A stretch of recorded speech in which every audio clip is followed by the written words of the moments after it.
Good morning, students. Today we are discussing about our science biology chapter cell part 2.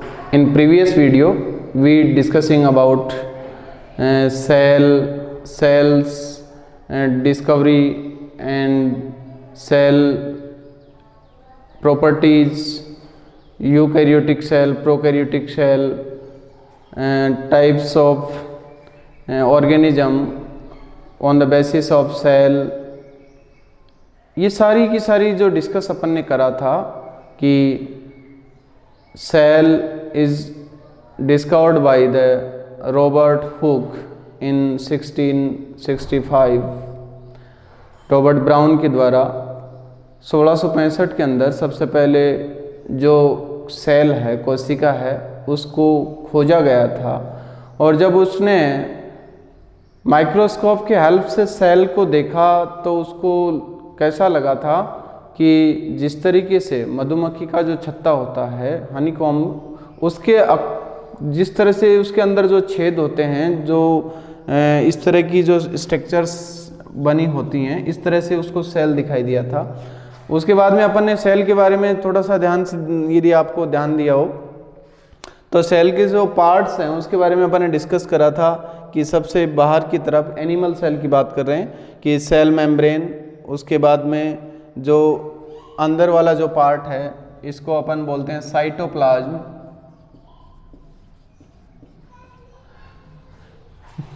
जो centre के अंदर होता है वो न्यूक्लियस होता है, और न्यूक्लियस के चारों तरफ एक मेम्ब्रेन पाई जाती है जिसको न्यूक्लियर मेम्ब्रेन कहा जाता है। और प्लांट सेल के अंदर सबसे बाहर की तरफ एक लेयर और होती है जिसको क्या बोलते हैं, सेल वॉल बोलते हैं, सेल वॉल कहा जाता है। आज देखिए अपन क्या करेंगे कि ये जो सेल मेम्ब्रेन है, सेल मेम्ब्रेन किस तरह से कार्य करती है, सेल मेम्ब्रेन की फंक्शन क्या है, किसकी बनी होती है, इसका स्ट्रक्चर क्या है, इसके बारे में सबसे पहले डिस्कस करते हैं या इसकी डिटेल्स के बारे में अपन पढ़ते हैं। तो सबसे पहले अपन जो आज का जो अपना रहेगा टॉपिक वो रहेगा सेल मेम्ब्रेन। क्या रहेगा? Cell membrane. इसको प्लाज्मा मेम्ब्रेन भी बोला जाता है। क्या बोला जाता है? प्लाज्मा मेम्ब्रेन भी बोला जाता है। प्लाज्मा मेम्ब्रेन, सेल मेम्ब्रेन या प्लाज्मा मेम्ब्रेन। देखिए सेल मेम्ब्रेन और प्लाज्मा मेम्ब्रेन जो सबसे बाहर की तरफ सेल के सबसे आउटर पार्ट होता है, और आउटर पार्ट जो है ये क्या होता है कि सेल को कवर करके रखता है, सेल को प्रोटेक्शन देता है। प्रोटेक्शन देने की बात हम कर रहे हैं, इसके साथ ही क्या होता है कि सेल जो होती है, सेल के अंदर कुछ जो किसी न किसी मटेरियल इंटर भी करता है और कुछ बाहर भी आता है, यानी जो रिक्वायर जो होता है उसको वो क्या करता है, अपने अंदर की तरफ एब्जॉर्ब करती है, और जो कुछ वेस्ट होता है उसको एक्सट्रैक्ट करती है, उसको बाहर निकालती है। तो ये जो काम है ये कौन करती है? सेल मेम्ब्रेन करती है। और सेल मेम्ब्रेन सेमी परमेबल होती है, सेमी परमेबल, यानी सेलेक्टिवली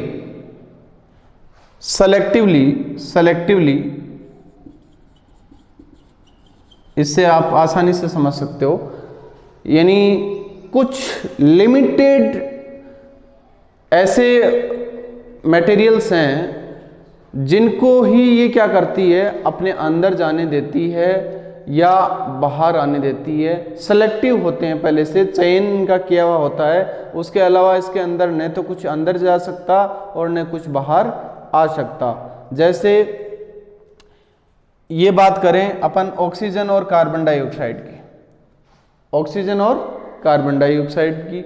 अब अपन को पता है कि सेलुलर रेस्पिरेशन अपन ने पहले भी पढ़ा और आगे भी अपन पढ़ेंगे। सेलुलर रेस्पिरेशन होता है, सेलुलर रेस्पिरेशन का मतलब जब सेल के अंदर रेस्पिरेशन होता है, श्वसन क्रिया होती है। आपको पता है कि जब आपने ये फॉर्मूला पढ़ा होगा C6H12O6, ये ग्लूकोज है, और ये सेल के अंदर जब रेस्पिरेशन होता है, means in the presence of oxygen, oxygen की उपस्थिति के अंदर जब ये टूटता है ऑक्सीजन की उपस्थिति के अंदर इसका ब्रेकडाउन होता है। तो ब्रेकडाउन होता है तो आपको पता है CO2 plus H2O plus energy, CO2 plus H2O plus energy, ये हमारा फॉर्मेशन होता है सेल के अंदर होता है। और सेल के अंदर जब ये फॉर्मेशन होता है तो इसके अंदर एनर्जी हमारी एब्जॉर्ब कर ली जाती है, क्योंकि सेल ऑर्गेनल्स जैसे जो हमारा है माइटोकॉन्ड्रिया है, माइटोकॉन्ड्रिया को पावर हाउस ऑफ सेल भी कहा जाता है। अब CO2 जो कार्बन डाइऑक्साइड है एक तरह का वेस्ट मटेरियल है, इसको एक्सट्रैक्ट करती है सेल। और जो वाटर है वो सेल की जो बहुत सारी इस तरह की मेटाबॉलिज्म एनाबॉलिक जो भी जितनी भी प्रोसेस होती हैं उनके अंदर ये क्या करती है, काम में लेती है। अब बात ये आती है कि ये सेल मेम्ब्रेन बनी हुई किसकी होती है? ये लिपिड्स और प्रोटीन्स की बनी होती है। किसकी बनी होती है? लिपिड्स प्लस प्रोटीन्स की।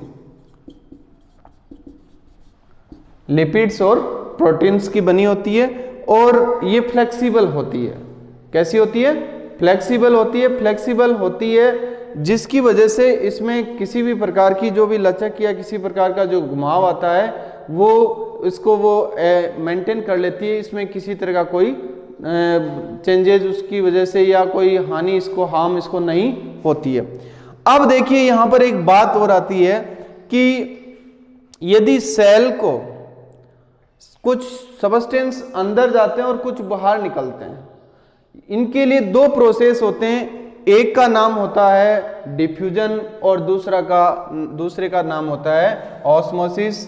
First is diffusion and second is osmosis.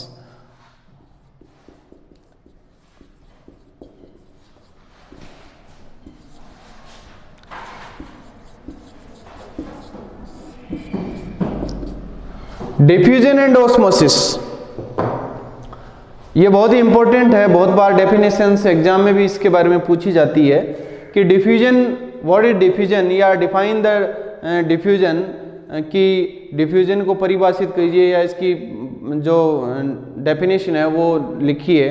देखिए डिफ्यूजन क्या है? डिफ्यूजन वो चीज है या वो प्रोसेस है जिसके अंदर कोई भी सब्सटेंस, एनी सब्सटेंस जो क्या करता है, हायर कंसंट्रेशन से लोअर कंसंट्रेशन की तरफ, हायर कंसंट्रेशन से लोअर कंसंट्रेशन की तरफ मूवमेंट यदि करता है तो वो क्या कहलाता है? डिफ्यूजन कहलाता है। कोई भी substance, any substance which movement through higher concentration to lower concentration, यदि अधिक सांद्रता से कम सांद्रता की तरफ कोई भी मटेरियल मूवमेंट करता है उसको डिफ्यूजन कहा जाता है, कॉल्ड डिफ्यूजन। जैसे आपके पास कोई परफ्यूम है, आप परफ्यूम लेकर आए हो और क्लास के अंदर बैठ गए और क्लास के अंदर आपने उस परफ्यूम को स्प्रे किया, आपके आसपास में वो उसकी जो सुगंध है बहुत जल्दी आपके आसपास फैल जाएगी। लेकिन आज जो लास्ट बेंच पर जो बैठा हुआ स्टूडेंट है उसके पास वो थोड़ी लेट पहुंचेगी। उसके लेट पहुंचने का कारण क्या होता है कि वो जो परफ्यूम है उसका आपके पास में कंसंट्रेशन हाई है और वो धीरे धीरे मूवमेंट करेगा किसकी तरफ? हायर कंसंट्रेशन से लोअर कंसंट्रेशन की तरफ। जब हायर कंसंट्रेशन से लोअर कंसंट्रेशन की तरफ वो मूवमेंट करता है तो वो उसको जो मूवमेंट में जितना जो टाइम लगता है उसके बाद उस तक वो वहां उसकी जो स्मेल है वो पहुंच जाती है। अब ये तो हो गया डिफ्यूजन। इसी तरह से सेल के अंदर होता है कि कोई भी सब्सटेंस जो सेल के अंदर है या बाहर है, जैसे मान लो कोई सब्सटेंस सेल के अंदर है, उसकी कंसंट्रेशन सेल के अंदर अधिक है और अधिक है तो वो क्या करेगा? अधिक से कम की ओर, बाहर की ओर यदि उसकी कंसंट्रेशन कम है तो वो उसकी तरफ मूवमेंट करेगा और मूवमेंट करेगा, उसकी वजह से क्या होगा? उसका जो मूवमेंट है वो क्या कहलाएगा? डिफ्यूजन कहलाएगा। उसका मूवमेंट है वो क्या कहलाएगा? डिफ्यूजन कहलाएगा। उसका मूवमेंट डिफ्यूजन कहलाएगा। और उसके बाद में जो सेकंड अपना जो आता है वो क्या है? सेकंड अपना है ओस्मोसिस। सेकंड अपना क्या है? ओस्मोसिस। अब यहां ओस्मोसिस के अंदर एक ही बात आती है, वो बात क्या है? ये डिपेंड करता है सिर्फ वाटर पर। किस पे डिपेंड करता है? वाटर पर। यदि सेल के अंदर या बाहर, सेल के अंदर इनसाइड और आउटसाइड, यदि वाटर की कंसंट्रेशन जिस साइड में, यानी इनसाइड और आउटसाइड दोनों में से जिधर भी वाटर का कंसंट्रेशन अधिक होगा, moment higher concentration of water to lower concentration of water, यानी पानी की अधिक सांद्रता से कम सांद्रता की तरफ जो मोमेंट होता है वो क्या कहलाता है? ओस्मोसिस कहलाता है। आपने देखा होगा कि प्लांट्स के अंदर जब अपन रूट्स के अंदर पानी डालते हैं, रूट्स के अंदर पानी डालते हैं, जब पौधे के अंदर पानी अपन उसके अंदर पौधे में पानी देते हैं, तो पानी एकदम से अपन बकेट भर के 1 बकेट 2 बकेट 3 बकेट जितना भी अपन को डालना होता है अपन डाल देते हैं। अब क्या होता है कि प्लांट्स की जो रूट है, रूट से जो पानी है, वाटर है, वो स्टेम से उसके ब्रांचेज से लीव्स और वहां तक पहुंचता है। अब देखिए कि अब जब रूट्स के अंदर वो क्या करती हैं, जैसे ही पानी को ऑब्जॉर्व करती हैं तो वहां पर वाटर का कंसंट्रेशन बढ़ जाता है। वहां पर वाटर का कंसंट्रेशन क्या होता है? अधिक हो जाता है, बढ़ जाता है। और बढ़ने की वजह से ये क्या होता है कि रूट से पानी जो वाटर है वो ऑटोमेटिक धीरे धीरे ऊपर की ओर मूवमेंट करता है, और ऊपर की ओर मूवमेंट करते हुए स्टेम से होते हुए ब्रांच और ब्रांच से होते हुए लीव्स तक पहुंच जाता है, पत्तियों तक पहुंच जाता है। ये प्रोसेस ऑस्मोसिस विधि के द्वारा ही होती है, ऑस्मोसिस मेथड के द्वारा ही होता है कि the moment of water to higher concentration to lower concentration, पानी की अधिक सांद्रता से कम सांद्रता की ओर उसका जो गमन है वो ऑस्मोसिस कहलाता है। ये बात मेरे हिसाब से आपको समझ में आ गई होगी। डेफिनेशन बुक में भी दे रखी है, आप देख लेना इसको एक बार और ध्यान से। तो ये 2 प्रोसेस हैं जिसके थ्रू सेल के अंदर कोई भी सबस्टेंस है वो अंदर मूवमेंट करता है और बाहर भी मूवमेंट करता है। अब देखिए, यदि अपन बात करें कि हमने कोई सॉल्यूशन लिया, जैसे पानी और शुगर का सॉल्यूशन ले लिया हमने, पानी और शुगर का सॉल्यूशन ले लिया, 3 तरह के सॉल्यूशन लिए हमने, 1, 2 और ये 3।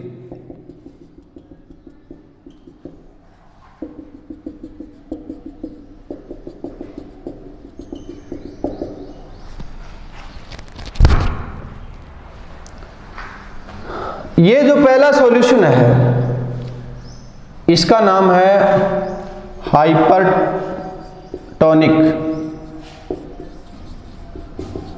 इसका नाम है हाइपरटोनिक सॉल्यूशन।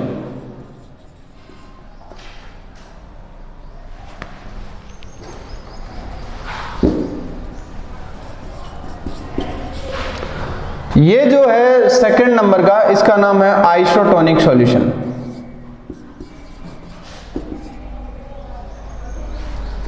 Isotonic solution. और ये जो थर्ड है इसका नाम है हाइपोटोनिक सॉल्यूशन। हाइपोटोनिक सॉल्यूशन ये इंपॉर्टेंट भी है भाई, ध्यान रखना है। यहाँ पर 3 तरह के सॉल्यूशन अपन ने लिए, और लेने का मतलब ये है कि हमने नमक या चीनी का घोल पानी में बनाया, और बना के हमारे पास कोई सेल है, उस सेल को उस घोल में डालते हैं तो क्या होता है।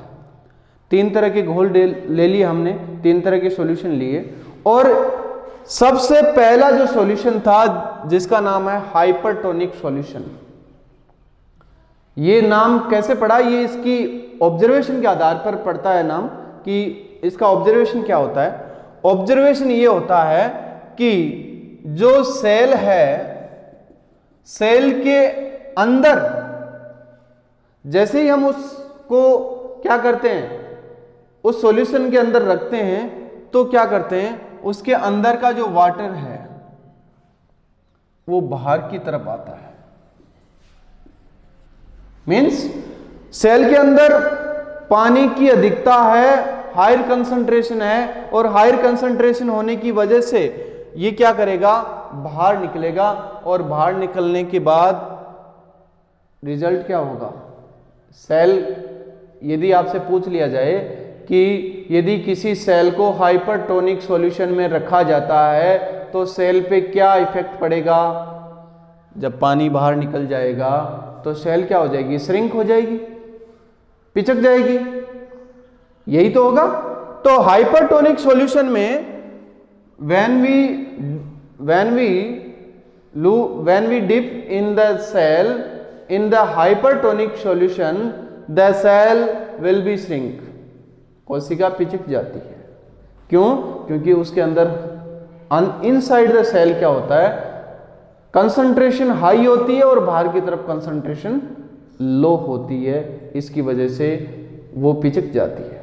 दूसरा यहां पर देखिए आइसोटोनिक, आइसो का मतलब आप समझते हो लगभग बराबर होता है, और यहां पर क्या होगा, इसके बाहर और इसके अंदर, इसके बाहर और इसके अंदर दोनों तरफ यदि अपन देखते हैं तो कुछ बाहर भी मूवमेंट होता है और कुछ अंदर भी, यानी जितना बाहर निकलता है उतना ही उसके अंदर ये एब्जॉर्ब कर लेती है।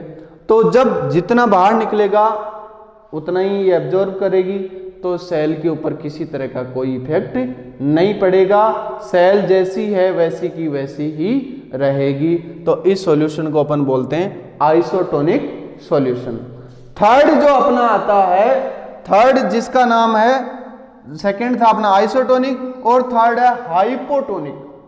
थर्ड है हाइपोटोनिक। हाइपोटोनिक मीन्स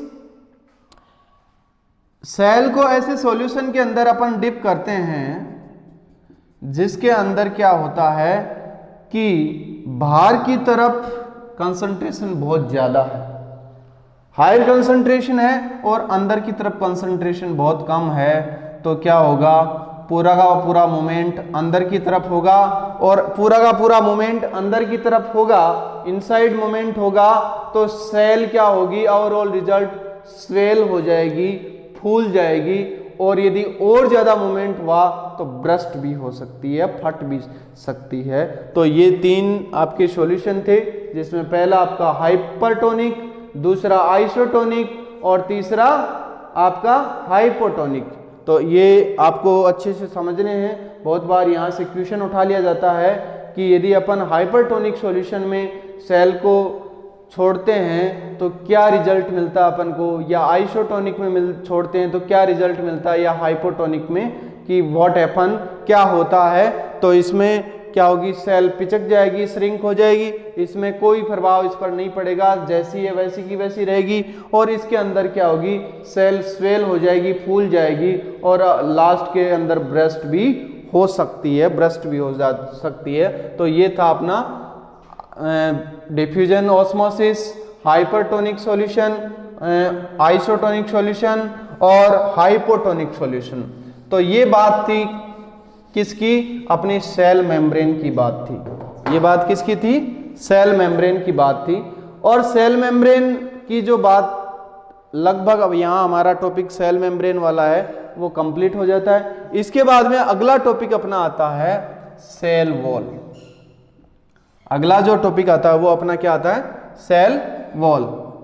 ये जो सेल वॉल है, ये आप अपन पहले भी डिस्कस कर चुके हैं कि ये सिर्फ और सिर्फ कहाँ प्रेजेंट रहती है, प्लांट सेल के अंदर ही प्रेजेंट रहती है।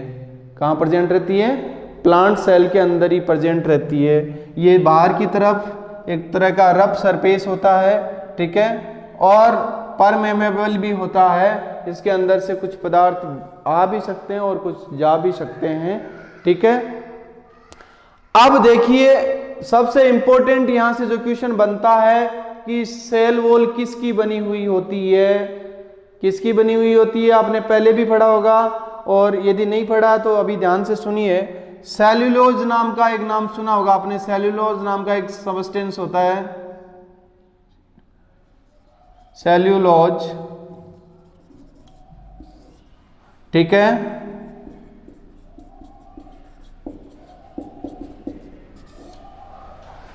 ये क्या होती है, प्लांट शुगर होती है, प्लांट शुगर होती है सेल्यूलोज, यानी प्लांट्स अपना जो फूड है वो किस वे में स्टोर करते हैं, सेल्यूलोज के रूप में स्टोर करते हैं। और अपन ने पहले भी ये कभी एलिमेंट्री कैनाल पढ़ी हो तो मैंने डिस्कस किया वहाँ पर डेफिनेटली कि हमारी बॉडी में भी पहले एक अपेंडिक्स नाम का पार्ट पाया जाता था हमारा एलिमेंट्री कैनाल का, जो लोअर पार्ट होता था, और जो हमारी जो लार्ज इंटेस्टाइन है वहाँ उसके आसपास होता था। तो ये जो अपेंडिक्स है ये हमारे में क्यों पाया जाता था कि हम उस टाइम पर जब भोजन जो फूड था उसको पकाकर नहीं खाते थे, डायरेक्ट ही हम कच्चा भोजन खाते थे। तो जो पेड़ पौधे की जो डायरेक्ट शाखाएं या इस तरह की जो कलियां हमारी भोजन का पार्ट होती थी, तो उस दौरान सेल्यूलोज का जो डाइजेशन है, सेल्यूलोज का जो डाइजेशन है वो किसके द्वारा होता था? अपेंडिक्स का होता था। लेकिन जैसे जैसे अपन ने अग्नि का आविष्कार हुआ और उसके बाद में हमने भोजन पकाकर खाना स्टार्ट कर दिया, ये हमारा एक विलुप्त एक तरह से अवशेषीय अंग के रूप में हमारे बॉडी में पाया जाता है। इसका अभी कोई रोल नहीं है। बहुत बार इससे संबंधित किसी को कोई दिक्कत भी हो जाती है तो बाई सर्जरी इसको हटा दिया जाता है, उसको काट दिया जाता है डॉक्टर के द्वारा, तो ये कोई बड़ा रोल नहीं होता है। तो यहाँ से सबसे जो बड़ा इम्पोर्टेंट अपना जो क्वेश्चन है वो यही है कि अपना जो पार्ट है सेल वॉल वो किसकी बनी होती है? वो सेल वॉल सेल्यूलोज की बनी हुई होती है। ठीक है, ये सबसे बाहर की तरफ का पार्ट होता है जो क्या करता है? उसको सुरक्षा देता है। ठीक है, चारों तरफ से आपने देखा होगा प्लांट सेल के अंदर पाई जाती है ये चीज। तो ये है हमारी सेल वॉल सबसे बाहर की तरफ, और यहाँ पर ये दो सेल्स को जोड़ने का भी काम करती है। सेल मेम्ब्रेन और सेल वॉल के बीच में एक प्राइमरी सेल होती है जिसको आपस में जोड़ने का काम भी सेल में करती है। इसके बाद में अगला पार्ट आता है अपना न्यूक्लियस, जो एक बहुत ही इम्पोर्टेंट पार्ट है। और इस आज के वीडियो में कुछ ज़्यादा हो जाएगा, लेकिन अपन अगला जो वीडियो है अपना जो पार्ट 3 है उसके अंदर अपन सेल का जो इम्पोर्टेंट पार्ट है जिसको न्यूक्लियस कहा जाता है, सेंटर पार्ट कहा जाता है, या सेल का इम्पोर्टेंट पार्ट कहा जाता है, जिसमें क्रोमोसोम्स, क्रोमेटिन मटेरियल्स इस तरह की जो पाए जाते हैं, तो उनके बारे में अध्ययन अपन स्टडी नेक्स्ट वीडियो के अंदर करेंगे। आपको जो भी मैंने बताया उसके बारे में जितने भी डेफिनेशंस हैं आपको नोटबुक में नोट करनी है। और यदि कुछ भी नहीं समझता है तो अपने ऐप के अंदर आपका डाउट करके एक ऑप्शन है, उसके अंदर आप उसमें नोट करके भेज सकते हैं। जो भी कोई प्रॉब्लम्स आपको आएंगी उस डाउट सॉल्यूशन के थ्रू आपको समझा दी जाएंगी। तो आज के वीडियो में इतना ही। Thank you.